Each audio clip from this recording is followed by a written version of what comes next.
Pour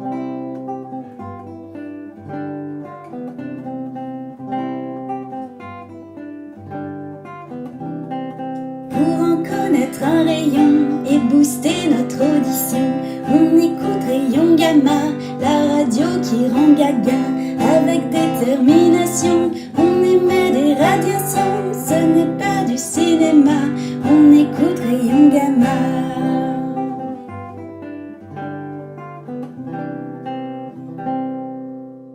Bienvenue sur Rayon Gamma, la radio qui vous fait muter rien qu'à l'écouter.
Bonjour, ici Maëva. Je vous souhaite la bienvenue dans cette édition du journal de Rayon Gamma. Mais que faut-il donc pour faire un bon journal ?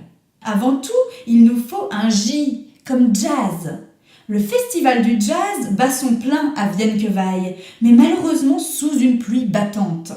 Les organisateurs ont eu la présence d'esprit de prévoir une distribution de ponchos afin d'étanchéifier quelque peu les courageux spectateurs. Ces derniers peuvent désormais pleinement profiter des représentations à l'abri de leurs ponchos portant l'inscription « Mon saxo pas sous l'eau »,« Ma trompette fait pas trempette » ou encore « Je suis jazzy malgré la pluie ». Oh, comme « Oh là là ».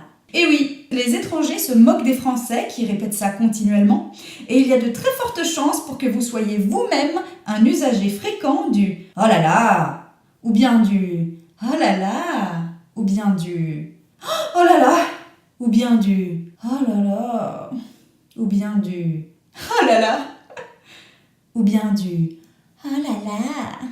En effet, notre tout dernier sondage révèle que 122% des Français sont des râleurs chroniques.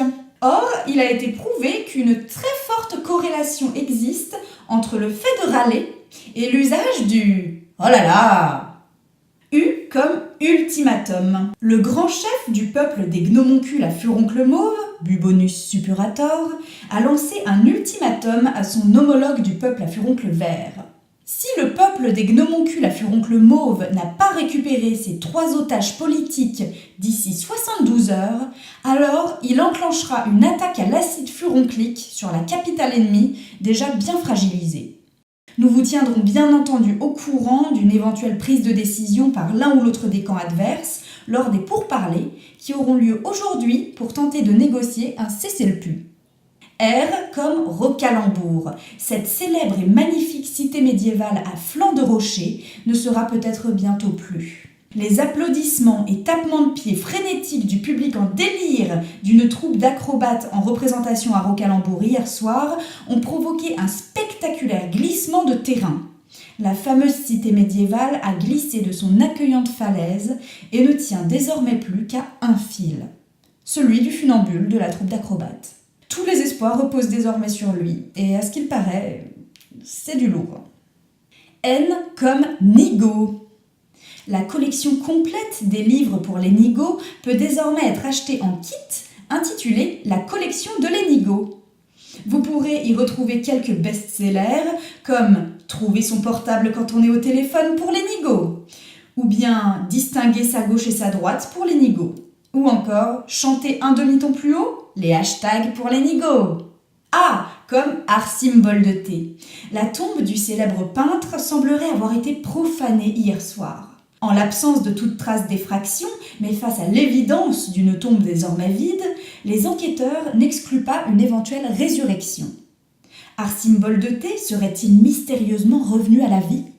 La police et le gouvernement appellent la population à bien vouloir vérifier dans ses potagers et corbeilles de fruits si le peintre ne s'y dissimule pas. Et enfin, elle comme laryngoscope. Promotion exceptionnelle de 70% cette semaine chez Tracheos Matos. Alors ne manquez pas cette occasion de vous équiper de cet outil indispensable à la vie quotidienne. Cependant, face à la recrudescence des ventes de faux, veillez à ne vous fournir que chez Tracheos Matos pour ne pas courir le risque de vous faire entuber, bien sûr. Voilà qui clôt les actualités du jour. Merci à tous nos auditeurs d'avoir choisi notre fréquence. Si vous avez envie de partir en quête de nouveaux talents, restez avec nous sur Rayon Gamma, car Artiste en herbe est à suivre dans un instant.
Bonjour à tous et bienvenue dans cette nouvelle édition d'Artiste en herbe. Je suis Ben et il est temps pour moi de recevoir vos appels enthousiastes, car cette émission est l'occasion rêvée pour vous de révéler au grand jour vos talents les plus secrets ou inédits.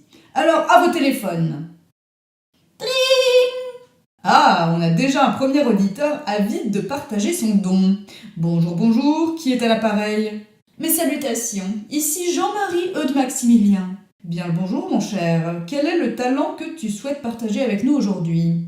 Le fait est que je possède une faculté admirable et hors du commun, à savoir celle d'entrer dans une communication bilatérale avec les représentants d'espèces animales qui m'environnent. Eh bien, Jean-Marie Eudes-Maximilien, ça m'a l'air d'être en effet presque un super pouvoir. Cette faculté est véritablement épatante et fait moult envieux. Je côtoie notamment de manière quotidienne un représentant de l'espèce féline, car notre généreuse famille lui octroie le gîte et le couvert. Or, il s'avère que ce félin a consenti à partager avec moi, via ce canal de communication esbrouffant dont j'ai le privilège, quelques-uns des secrets les plus opiniâtrement gardés de cette espèce animale. Oh, ça devient particulièrement intéressant et juteux. Qu'est-ce que tu peux nous apprendre de beau et de secret sur nos amis les chats, du coup ? Oh, vous conviendrez, j'en suis bien certain, que cela constituerait un acte proprement antidiplomatique de ma part que de révéler de telles informations confidentielles auprès du peuple, qui plus est par l'intermédiaire d'ondes radioélectriques. Je me vois donc navrée de ne point être en mesure d'accéder à votre requête. Je dois avouer que c'est assez décevant, Jean-Marie Eudes-Maximilien. Pourquoi alors venir parler de ton don sur Artiste en herbe ? Simplement pour le plaisir de fanfaronner ? Mon dessein, voyez-vous, n'est autre que celui de faire prendre conscience au petit peuple des limitations de leur matière grise et de leur montrer qu'une autre voie est possible, une voie qui libère le potentiel cérébral. Eh bien écoute, Jean-Marie Eudes-Maximilien, merci de ton appel, mais tu devras nous rappeler une prochaine fois pour nous expliquer comment parvenir à libérer notre potentiel cérébral, parce que le temps nous est compté, tout simplement. Enfin, si entre-temps on n'a pas bloqué ton numéro de téléphone. Au revoir, très cher. Ce fut un réel plaisir. Unilatéral. Bon, retournons à nos moutons et à nos artistes. Il est grand temps de prendre un second appel. Allô, allô ? Qui est l'artiste au bout du fil ? Bonjour, c'est Malbantine et Beltronde. Bien le bonjour à toi. Dis-nous donc quel est ton talent particulier ? Alors, depuis quelque temps, je me spécialise dans l'immortalisation des objets en fin de vie. C'est-à-dire que je filme le moment où un objet passe d'un état entier ou fonctionnel à un état détruit ou non fonctionnel. Et du coup, ce moment est immortalisé dans une très courte séance vidéo. Ah, c'est original. Et tu fais ça dans quel but? À mon sens, c'est un pur devoir de mémoire. En fait, ça me ferait de la peine de laisser toutes ces productions humaines, d'ailleurs souvent issues de la haute technologie, sombrer dans l'oubli. Mais du coup, ça veut dire que tu ne casses pas des objets exprès pour faire tes vidéos, on est d'accord. Donc comment tu te débrouilles pour filmer sur le vif, pile le moment où un appareil tombe en panne en fait? Tu installes des caméras cachées chez les gens ou... Non, pas du tout. En fait, tout ce projet est possible grâce à l'obsolescence programmée. J'ai hacké les fichiers de différentes compagnies qui fabriquent des produits technologiques et ça m'indique très précisément à quel moment tel appareil va tomber en panne. À la minute près. Et comme j'ai accès aussi aux fichiers clients, j'ai même l'adresse où se trouve l'appareil en question. Donc je me rends sur place une demi-heure avant la survenue du problème. Je convainc les gens de me laisser filmer et voilà. Mais tu ne te sers pas de tes vidéos dans un but de défense du consommateur? Ça pourrait pourtant être super utile. Pas encore, mais c'est un projet. Bon bah très bien alors, Malbantine et Beltronde. Je te souhaite une bonne continuation dans ton entreprise. Merci Ben, et merci Rayon Gamma. C'est gentil à toi. Allez, au revoir. Il est temps pour nous de prendre le 3e et dernier appel de l'émission du jour. Bonjour, qui est là? Bonjour, je m'appelle Clodon Fin-Pêche-Maglon et je voudrais partager un tout petit peu de mon écriture avec les auditeurs de Rayon Gamma. Oh là là, on a hâte. Et qu'est-ce que tu écris au juste? Des romans? Non, uniquement des poèmes à vrai dire. Ah d'accord, mais c'est super ça. Enfin, je devrais peut-être pas trop m'avancer, parce qu'on n'a pas toujours les talents qu'on voudrait. Ouais, on va d'abord écouter un de tes poèmes avant de prononcer notre verdict. Ce sera plus sage. D'accord. Alors je vais vous lire un de mes poèmes en prose, intitulé Souvenirs d'enfance. On t'écoute, Clodon Fin-Pêche-Maglon. Quand je repasse dans ma tête par hasard le panorama de mes souvenirs, je me rappelle des choses épatantes, même si je ne me souviens pas de tout. Enfant, je me rappelle de nos tours de passe-passe, nos filets à papillons, le parfum des pâtisseries fines saupoudrées de pavots, nos parcours de jeux qui n'avaient pas de fin. Mes souvenirs ne sont qu'une pâle parodie de ce qui s'est réellement passé, mais cette pâleur ne change pas leur valeur. Ma grand-mère aux cheveux de paille et aux yeux d'opale, et mon papa qui parle et parle. Des parents par bonheur pas méchants, un parrain qui chemine à Vespa, ce n'est pas rien. Un épagnol à l'œil gauche opaque traînait toujours dans les parages. Il n'avait pas la rage, seulement quelques papules. Le régal des papilles, sur lesquelles s'éparpille une parade de saveurs au gré des repas concoctés par un chef vraiment paradin. Les papillotes d'espadon au citron, les purées de patates douces, les tranches de pastèques juteuses, les pastilles à la menthe. Le tout servi dans un service de table pailleté, vraiment pas laid. C'était un régal pour le palais. Nous ne mangions pas que du riz. Par contre, quand nous sommes allés vivre à Paris, ce n'était plus le paradis. Le changement n'était pas radical à ce point, mais pour moi, c'est là que tout dérapa. L'appât du gain.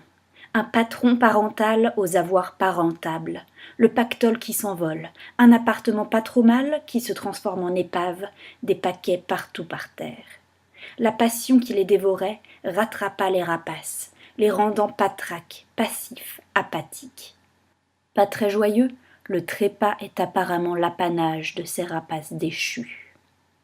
Et moi, je ne parviens pas à faire le tri dans tout ça. Je m'engage pour la patrie. L'épiscopat n'est pas pour moi. Même une simple paroisse me laisse quoi? Je ne serai pas non plus roi. Mon âme n'est pas assez raffinée. Je n'ai rien contre la paraffine, mais je n'ai rien non plus d'un pasteur, et utiliser des appareils pour étudier des agents pathogènes ne me ressemble pas. Je suis pacifiste, mais comme je n'ai pas la trouille, je m'enrôle dans une patrouille. Ces panoramas de souvenirs pastels ne sont pas nos ramasses-poussières uniquement, que l'on placerait sur une stèle parce qu'on veut les rendre parfaits, ou devenir sages en tournant la page, ou reprendre pied après leur passage en les couchant sur le papier, entre parenthèses. Les paroles passent, mais nos souvenirs restent, protégés comme d'un parasol. Et si ce n'est pas un parasol, c'est peut-être un parapluie. Et si ce n'est pas parapluie, c'est peut-être... Oh, merci beaucoup, Clodon Fimpech-Maglon, pour ce poème assez émouvant. Est-ce que tu as prévu d'éditer un recueil bientôt ? Oui, j'aimerais beaucoup. En fait, j'ai déjà essayé, mais vous savez comment c'est. C'est pas facile de trouver un éditeur qui acceptera de vous publier. Eh bien, on te souhaite bonne chance, Clodon Fimpech-Maglon, et fais-nous signe si tu arrives à tes fins. Chers auditeurs, il est temps pour nous de clôturer l'émission. Mais je laisse vos oreilles sous l'emprise de Nadia dans l'émission qui vient juste après. Nadia, dis-moi pourquoi. À très vite.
Bonjour, ici Nadia. Bienvenue dans cette nouvelle édition de Nadia, dis-moi pourquoi. J'ai reçu comme toujours une myriade, une foultitude, une nuée, un essaim, une multitude, une ribambelle, une tripotée, un flot et même une légion de questions au 5, 4, 3, 2, 1 de la part de mes si chers auditeurs. Parmi cet afflux, ce tourbillon, cette flopée, ce déferlement de questions, toutes plus adaptées, adéquates et idoines à cette émission, figuraient les suivantes. Nadia, dis-moi pourquoi je sens quand quelqu'un arrive derrière moi. Ou bien, Nadia, dis-moi pourquoi je suis née dans ma famille. Ou encore, Nadia, dis-moi pourquoi certaines personnes aiment la marmite. Mais cette fois, c'est surtout la question de Malcolm de Saint-Clinclin des Meumeux qui a su retenir mon attention. Malcolm me pose la question suivante. Nadia, dis-moi pourquoi on ne retient réellement quelque chose qu'au bout de la 7e fois où on l'apprend. Alors, évidemment, il s'agit là d'un sujet qui a fait l'objet de nombreuses études. Et ce n'est pas parce que 7 est le chiffre divin que l'apprentissage est régi par une volonté supérieure.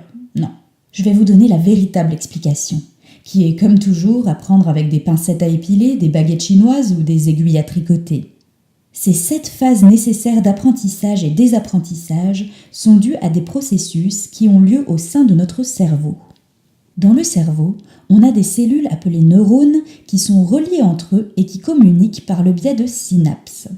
Et en fait, la succession de synapses permet de fabriquer une sorte de chemin pour les stimuli nerveux, ce qui permet la transduction de messages d'un point à un autre du cerveau et du corps humain en général, via les neurones de la moelle épinière et les nerfs périphériques. Nous, ce qui nous intéresse ici concernant l'apprentissage, ce sont des processus particuliers qui se déroulent au sein du cerveau, et non pas au niveau de la moelle épinière, ni des plexus myentériques ou sous-muqueux, etc. Alors en fait, il existe de petites particules qui ne sont pas des protéines, pas des enzymes, pas des ARN, qui ne sont en réalité rien de connu. Seule leur existence est connue pour l'instant. Certains scientifiques les soupçonnent même d'être de minuscules êtres vivants très vilains et mal intentionnés, et ils ont donc été surnommés les petits mages noirs. La raison de ce surnom est que leur seul but dans la vie, comme on ne sait pas encore s'il s'agit d'êtres vivants doués de conscience ou de volonté, le terme de but dans la vie n'est pas forcément adapté, adéquat et idoine, mais toujours est-il que la seule fonction de ces petits mages noirs est de détruire les chemins synaptiques qui ont été créés au cœur du cerveau. Et c'est seulement au bout de la 7e fois de construction-destruction que le chemin se retrouve véritablement gravé, presque indestructible. Les petits mages noirs se retrouvent incapables de réduire un chemin à néant au bout de la 7e fois, car chaque mage noir est attribué à l'annihilation d'un seul et unique chemin au cours de son existence. Et qu'un petit mage noir ne dispose de suffisamment d'énergie que pour effectuer 6 destructions. Autrement dit, à la fin de la 6e destruction, le mage noir disparaît, comme autodétruit. Au 7e apprentissage, l'information est donc définitivement gravée en nous, le chemin pour y parvenir restant intact. On n'oublie plus. En revanche, tant qu'on n'a pas atteint le 7e apprentissage, on doit se contenter d'une mémoire à moyen terme. Pas à court terme, car celle-ci se limite à quelques minutes seulement, or la mobilisation des petits mages noirs demande plus de temps que ça. Ça peut prendre entre quelques jours et quelques semaines. Mais une fois que les mages noirs ont œuvré, pof, vous oubliez tout. Vous voilà contraint de réapprendre. Plus vous apprenez, plus les mages noirs mettent du temps à détruire le chemin, parce que leur niveau d'énergie baisse de plus en plus. Évidemment, le problème supplémentaire qui se pose est qu'il est quand même assez difficile d'avoir l'occasion, le temps et l'énergie d'apprendre 7 fois la même chose. Pour ceux qui sont encore étudiants, j'imagine que souvent, vous apprenez quelque chose 2 ou 3 fois en moyenne, car les interrogations, les tests, les DS, les partiels ou les examens arrivent assez rapidement. Et après, on oublie. Pour les concours ou examens de fin d'études, on réapprend davantage que 3 fois. Mais de là à atteindre 7 fois... Et d'ailleurs, ce dernier cas est un peu différent. En fait, du fait de la masse d'informations à retenir pour un concours, même si on a appris 7 fois, les chemins s'embrouillent, s'entrecroisent des milliers de fois. Et dans ce cas, les petits mages noirs s'amusent à mettre de faux petits panneaux d'indication, avec des flèches qui pointent dans la mauvaise direction. Et du coup, quand quelqu'un vous pose une question, au lieu de prendre le bon chemin synaptique, le trajet nerveux s'en trouve modifié. Et là, vous sortez une réponse qui n'a rien à voir avec la question, et vous avez l'air d'un idiot. Du style « Comment fonctionnent les endorphines ?» Oui. Mais bon, ça arrive à tout le monde, faut pas le prendre mal. Allez, voilà pour toi Malcolm. Tiens, prends ça! Merci à tous d'avoir suivi cette émission avec tant d'attention. Et n'hésitez pas à laisser vos questions à mon intention au standard de Rayon Gamma. Je me ferai un plaisir d'y répondre. À la revoyure! Salut la compagnie! Ne fuyez pas, car Rayon Gamma revient juste après cette courte page de pub. Alors restez avec nous sur la fréquence 3 x 10 puissance 20.1.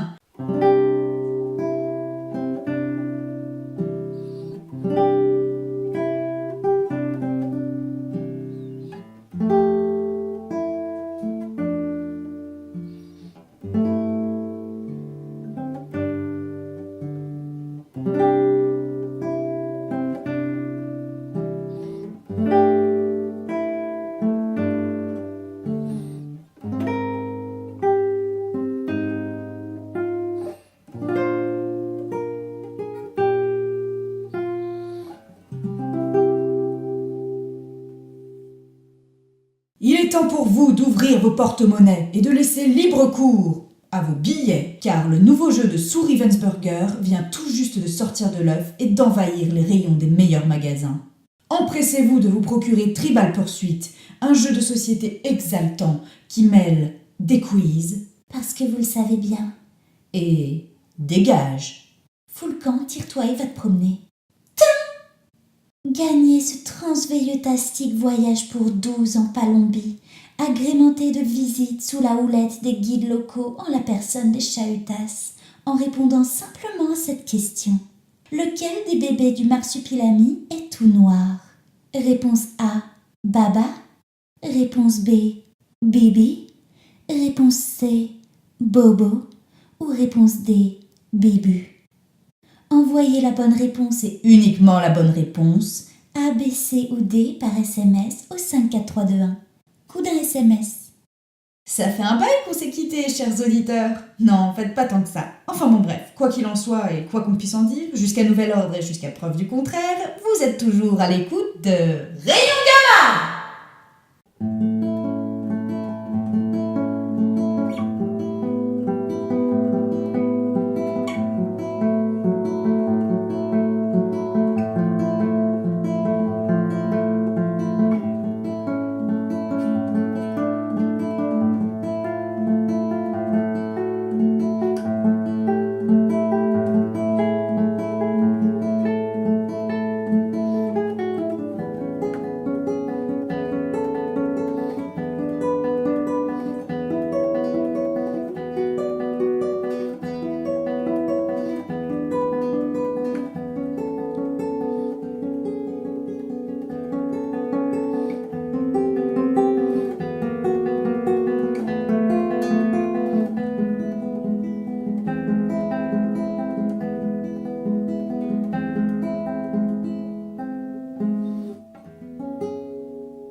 c'est de nouveau Maëva, car c'est l'heure de la météo. Youpi! Bon, avec ma bonne humeur, on a l'impression que la météo s'annonce bien, n'est-ce pas?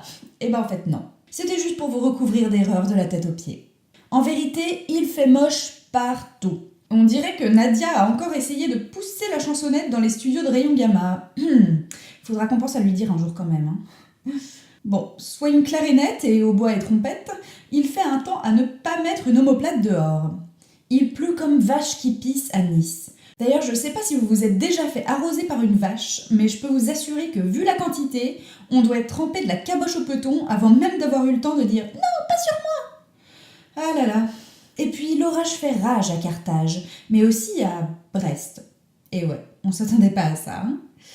En plus du tonnerre de Brest, on a de grosses intempéries sur tous les parcs d'attractions Walibi. À mon avis, c'est vraiment le moment d'y aller, il doit pas y avoir trop de queue au totem. Mais bon, revenons à Brest. Je sais bien que je suis chargée de la météo et non pas des informations routières, mais permettez-moi tout de même de vous mettre en garde. En effet, si vous voulez faire un Paris-Brest aujourd'hui, il va falloir prendre votre mal en patience parce qu'à cause du mauvais temps, on s'est fait sucrer certaines portions d'autoroute. Mais il faut voir le bon côté des choses. Si vous êtes coincé à Grosse Paris, vous aurez du temps, même si ce sera certes du mauvais temps, pour aller admirer les magnifiques peintures du Louvre. Par contre, soyez prévenus, les parkings du musée ne sont bien sûr ouverts qu'aux véhicules roulant au sans-plomb. Bref, toute la Gaule est sous la flotte. Toute ? Non ! Un petit village peuplé d'irréductibles Gaulois résiste encore et toujours aux intempéries, grâce à son parapluie atmosphérique, télescopique et bionique. S'il vous plaît. De toute façon, face à la pluie, il faut relativiser, puisque comme on dit, après la pluie, le beau temps. Ha ! Ça m'a toujours fasciné les proverbes comme ça. Après la pluie, le beau temps. C'est clair que quiconque s'y connaît un minimum en sciences météorologiques, ou même sans s'y connaître, mais en tirant des conclusions par pur empirisme, sait que les phénomènes climatiques se succèdent, et que, du fait même des activités qui animent l'intérieur comme l'extérieur de notre planète, il est impossible que la pluie dure éternellement. Ce serait le pompon qui pleuve tout le temps. Ce qui manque à ce proverbe, c'est combien de temps va durer cette foutue pluie. Bon sang, combien de temps je vais devoir attendre avant l'arrivée du beau temps? C'est pour ça, en fait, que je présente la météo comme ça. Ma fonction, c'est précisément de vous donner la réponse à de telles questions. Donc, par exemple, à partir de maintenant, encore 5h26 de pluie pour Brest. Voilà. Mais quand même, ces proverbes, ils me rendent bouc. Le soleil du matin ne dure pas tout le jour, sans blague. Et pourquoi pas neige en novembre, Noël en décembre, tant qu'on y est. Non mais je vous dis un peu, franchement, qu'est-ce qu'on a... Bonjour à tous, c'est Sally. Une fois de plus, je me suis senti le devoir d'interrompre les élucubrations philosophiques de ma collègue, car voici venu le temps d'Anchois sous roche.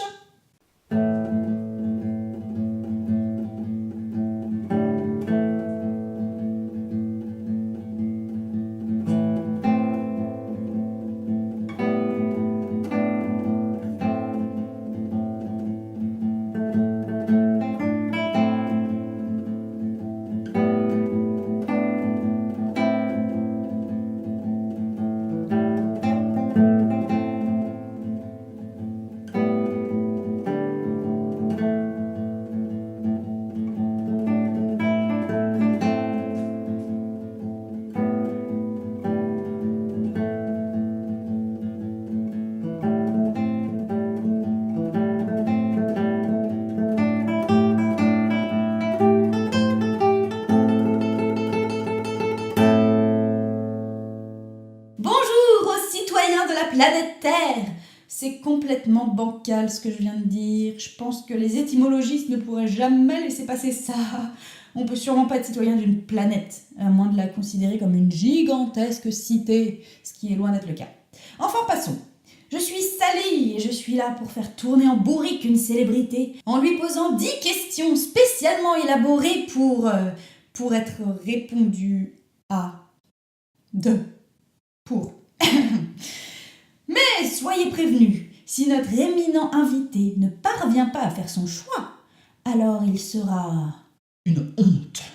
Et alors la grande et belle famille d'Anchois sous roche lui tournera le dos, lui fermera ses portes et ses volets, changera de trottoir à sa vue, etc.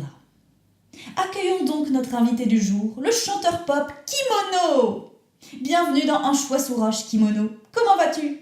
Super, merci. Je suis hyper contente de participer à l'émission. Ah, parfait. Un invité enthousiaste. Alors, on se lance. Question 1. Surdité ou cécité? Oula, Sally, tu y vas un peu fort pour une première question, puis c'est glauque. Eh, c'est le jeu, ma pauvre Lucette.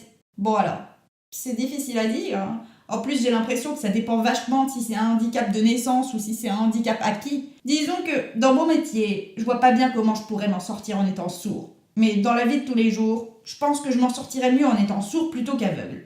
Mais bon, la musique est trop importante pour moi. Donc, je choisirais quand même plutôt la cécité. C'est noté. Mais de toute façon, à force de faire des concerts avec autant de décibels, tu vas aussi finir sourd. Hein. Charmante perspective. Allez, on se laisse pas abattre. Question 2. Raspoutine ou Rastapopoulos? Alors, le russe ou le grec? Raspoutine me fait penser à la chanson de Bon Ebi. Et aussi à la chanson dans le dessin animé Anastasia où sa tête se décroche là. Ça me fait marrer. Même s'il était sans doute un charlatan, un séducteur et un manipulateur, je pense que je préfère quand même Raspoutine à Rastapopoulos et ses organisations criminelles.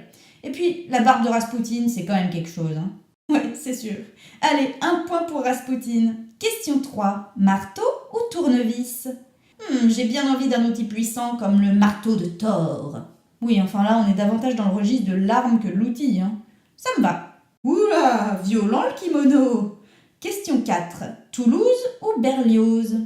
Je dois faire le choix entre une ville et un compositeur ou entre 2 petits chatons des Aristochats? Bon allez, j'opte pour les chatons. C'est lequel celui qui se prend pour un lion sur les rails de chemin de fer? Alors petit tigre, t'as mangé du lion? C'est Toulouse je crois, hein? Alors Toulouse, le roi des animaux, la puissance. Quelle ambition, kimono! Je te découvre une facette inattendue là. En Choix-sous-Roche fait son petit effet, dis donc. Question 5. Chopin ou Brahms? Ah bah voilà que je me fais rattraper par les compositeurs, je pensais m'en être débarrassée. Doucement les gars, je fais juste de la musique pop moi. Bon, je vais laisser de côté la musique un instant et les discriminer purement sur leurs origines. Ah bah c'est du propre. Et donc, entre le franco-polonais et l'allemand, je choisis le premier. Donc Chopin. J'aime bien la France et j'aime bien aussi ce qui a trait à l'ancien bloc soviétique. Oui mais enfin Chopin a vécu bien avant ça. Pas grave. Ok, c'est ton choix. Question 6. L'assassin royal ou le cycle de fondation?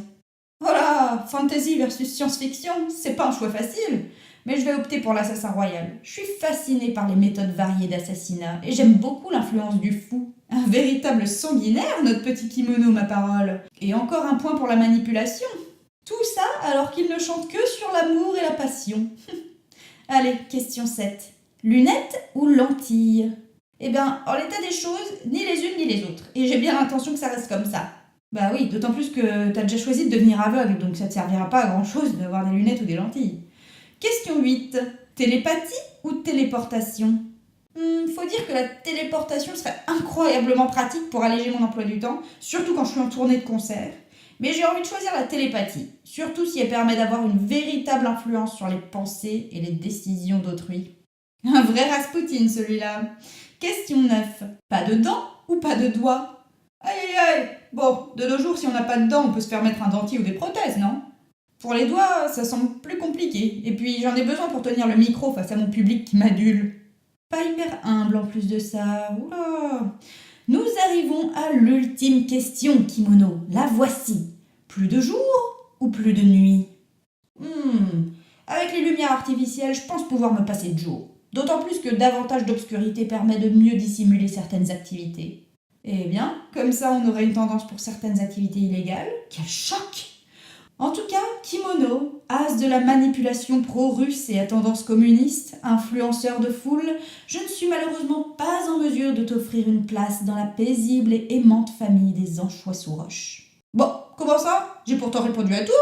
Eh non, tu n'as pas fait ton choix entre lunettes et lentilles. Tu m'envoies navré. Tu vas être contraint de retourner manipuler tes fans. C'est une vraie déception. Je vais tenter la télépathie pour te faire changer d'avis, Sally. Bon, pendant que Kimono essaye de trafiquer mes pensées, je vous remercie d'avoir suivi l'émission et je vous dis à bientôt dans Anchois-sous-Roche. Il est pas des nôtres, il est des nôtres, il a fait son choix comme les autres. Et voilà, Rayon Gamma touche à sa fin pour cette fois. Je vous remercie beaucoup d'avoir écouté ces émissions et ça me ferait très plaisir si vous avez bien aimé que vous vous abonniez à la chaîne et que vous laissiez un petit pouce en l'air. Vous pouvez aussi laisser des commentaires si vous avez envie. À très bientôt j'espère.